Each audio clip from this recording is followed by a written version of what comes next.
여러분 안녕하세요. 찾아가는 새벽기도 시카고 한인제일연합감리교회 조선영 목사입니다. 오늘도 변함없는 주님의 은혜와 평강이 저와 여러분의 삶의 종일 풍성하기를 기도합니다. 오늘 말씀은 누가복음 22장 39절에서 46절까지 말씀입니다. 예수께서 나가사 습관을 따라 감람산에 가심에 제자들도 따라갔더니 그곳에 이르러 그들에게 이르시되 유혹에 빠지지 않게 기도하라 하시고 그들을 떠나 돌 던질 만큼 가서 무릎을 꿇고 기도하여 이르시되 아버지여 만일 아버지의 뜻이거든 이 잔을 내게서 옮기시옵소서. 그러나 내 원대로 마옵시고 아버지의 원대로 되기를 원하나이다 하시니 천사가 하늘로부터 예수께 나타나 힘을 더하더라.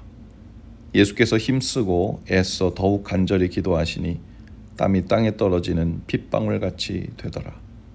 기도 후에 일어나 제자들에게 가서 슬픔으로 인하여 잠든 것을 보시고 이르시되 어찌하여 자느냐 시험에 들지 않게 일어나 기도하라 하시니라.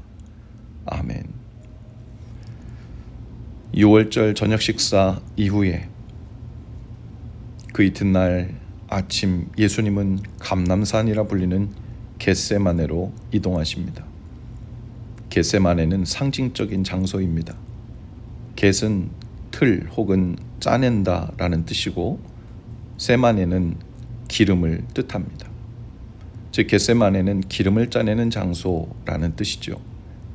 그곳은 올리브나무 농장이 있는 곳이었습니다.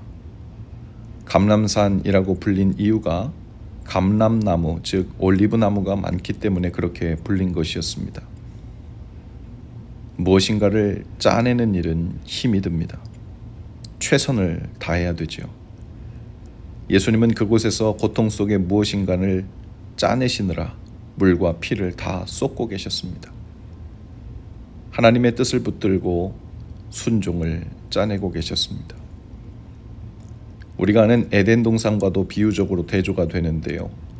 에덴 동산은 첫 아담이 마귀의 시험에 굴복한 장소이죠. 그러나 둘째 아담인 예수님은 겟세마네 동산에서 하나님의 뜻을 짜내어 시험을 이기시는 장소가 됩니다. 아담은 에덴 동산에서 하나님의 뜻보다 자신의 뜻을 앞세워 죄 가운데 빠지지만 예수님은 겟세마네 동산에서 하나님의 뜻에 자신을 굴복시켜 하나님의 뜻을 온전히 세우십니다. 에덴은 죄에 굴복한 실패 장소가 되었지만 겟세마네는 하나님의 뜻에 순종한 죄의 소욕을 굴복시킨 장소였습니다. 오직 예수님만 가능하신 일이었을까요? 신적인 능력이 있어서 이기신 것이라면 예수님께서 그렇게 피와 땀을 흘리시며 순종을 짜내실 필요가 없으셨을 것입니다. 땀도 핏방울도 필요 없으셨을 겁니다. 예수님이 제자들을 데리고 가서 그 모습을 보여주신 것은 그들과 우리들 또한 그 길을 가야 하고 갈 수 있다는 뜻이죠. 그것을 위해 주님은 한 가지를 당부하십니다. 바로 기도입니다. 39절에 보면 예수님께서 습관을 따라 감람산으로 가셨다라고 했습니다.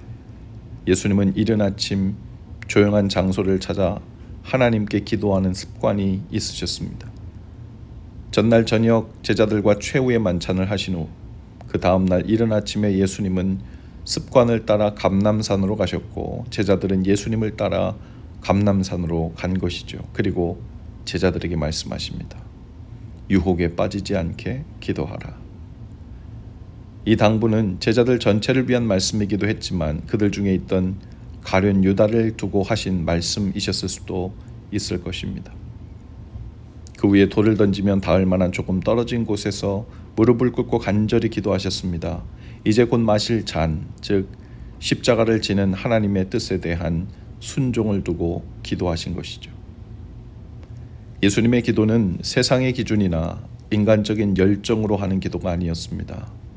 아무리 기도를 많이 한다고 해도 열정적으로 한다고 해도 여전히 우리 안에 세상적인 기준과 인간의 열정이 중심이 되어 있다면 가룟 유다처럼 마음을 빼앗기게 될 것입니다. 시험에 들게 될 것입니다. 예수님의 기도는 나의 원대로 하지 마옵시고 아버지의 원대로 하옵소서 하는 기도가 중심이었습니다. 간절히 구하고 또 구하시되 나의 뜻대로 하게 해달라고 구하신 것이 아니라 하나님의 뜻을 알게 해달라고 구하시고 나의 원대로가 아닌 아버지의 원대로 되게 해달라고 구하셨습니다. 그리고 그 하나님의 뜻에 순종할 힘을 달라고 구하셨죠. 어떻게 나의 뜻을 내려놓는 기도가 가능할까요? 더군다나 그 고난에 또 죽음의 십자가 지는 일을 두고 순종을 짜내는 기도가 가능할까요? 바로 그때 하늘에서 천사가 예수께 내려와 힘을 더했다고 성경은 기록합니다. 우리가 기도할 때에도 어려운 중에 시작은 하지만 반드시 성령님의 도우심이 있고 또 있어야 합니다. 예수님께서 기도하시다가 제자들의 상태를 살피러 가셨지만 제자들의 슬픔 중에 잠들어 있었다고 했죠. 또한 육체적으로 피곤해 연약함으로 잠들었을 수도 있을 겁니다. 그러나 예수님은 46절에서 어찌하여 자느냐, 시험에 들지 않게 기도하라 말씀하셨습니다. 이 혼란스럽고 어두운 시대를 살아가는 우리에게도 주님이 명하시는 첫 번째는 기도입니다. 오늘 본문에서 유혹이라는 단어와 시험이라는 단어는 모두 같은 의미입니다. temptation이죠. 어떤 유혹과 시험이 가장 위험할까요? 하나님을 믿는다고 하면서도, 하나님의 자녀요 예수님의 제자라고 하면서도, 예배하고 찬양하고 봉사하는 외적 형식은 어느 정도 다 갖추었으면서도 여전히 기도의 자리에서는 하나님의 뜻이 아닌 나의 뜻을 앞세우는 기도를 하는 유혹과 시험일지도 모릅니다. 하나님의 뜻을 구하고 순종을 짜내는 겟세마네 기도가 아니라 나의 뜻을 먼저 이뤄달라고 하며 나의 세상적 성공과 위협 달성을 취하게 해달라는 에덴의 기도를 하면서 유혹과 시험에 빠지지 않을까 염려하시는 주님의 모습이 있습니다. 주님은 다른 것을 명하시지 않으시고 제자들에게 시험에 들지 않게 깨어 기도하라고 하십니다. 그리고 우리가 기도의 자리에 나오면 주님은 성령을 보내셔서 힘을 더하십니다. 주님의 뜻을 아는 힘을 더하시고 주님의 뜻대로 구하는 힘을 더하시고 또 순종할 힘을 더하실 것입니다.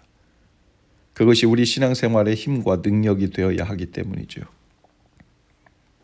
개인적으로 조용한 장소와 시간을 마련하여 기도하면 좋지만 어제부터 교회에서 고난주간 저녁 기도 시간을 마련하여 함께 기도하고 있습니다.